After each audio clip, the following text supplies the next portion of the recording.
Ազգային ժողովի Հայաստան խմբակցությունը կապահովի պակասող 28 պատգամավորի ստորագրություններն ազգային ժողովում իմպիչմենտի գործընթաց նախաձեռնելու համար, այս մասին տեղեկացնում է Հայաստան խմբակցությունը։ Հիշեցնենք, որ պատիվ ունեմ խմբակցությունը վարչապետին անվստահություն հայտնելու գործընթաց է սկսել վարչապետի թեկնածու առաջադրելով Մասիսի համայնքապետ Դավիթ Համբարձումյանին։ Անկախ պատգամավորներ Հովիկ Աղազարյանն ու Հակոբ Ասլանյանը չեն միանա ազգային ժողովի պատիվ ունեմ խմբակցությանը վարչապետին անվստահություն հայտնելու եւ Մասիսի համայնքապետին վարչապետի թեկնածու առաջադրելու նախաձեռնությանը։ Աղազարյանը հիշեցրել է, որ իրենք եւս նախաձեռնություն ունեն, առաջադրել են Էդմոն Մանուկյանի թեկնածությունը։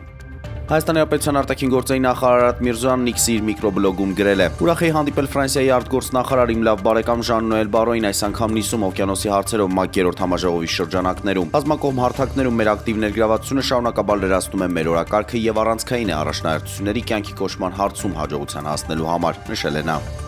Վարչապետ Նիկոլ Փաշինյանը սոցցանցի իր էջերում գրել է. «Հունվարի 1-ից մինչ օրս համընդհանուր հայտարարագիր լրացած 27365 քաղաքացի ետ է ստացել 2 միլիարդ 435 միլիոն դրամ սոցիալական կրեդիտ, մեկ մարդու կողմից ետ ստացած կրեդիտի միջին չափը 89000 դրամ է», գրել է նա։ Ռուսաստանի եւ Ուկրաինայի միջև տեղի ունեցել ռազմագերիների փոխանակում, այս մասին հայտնել է Ռուսաստանի պաշտպանության նախարարությունը, ուկրաինական կողմից էլ թեմային անդրադարձել է նախագահ Վոլոդիմիր Զելենսկին եւ հաստատել փոխանակման գործընթացի մեկնարկը։ Հաղորդում է, որ Ստամբուլում ձեռք բերված պայմանավորվածության համաձայն մինչև 25 տարեկան ռուս ռազմագերիների առաջին խումբը վերադարձվել է Կիևի վերահսկողության տակ գտնվող տարածքից։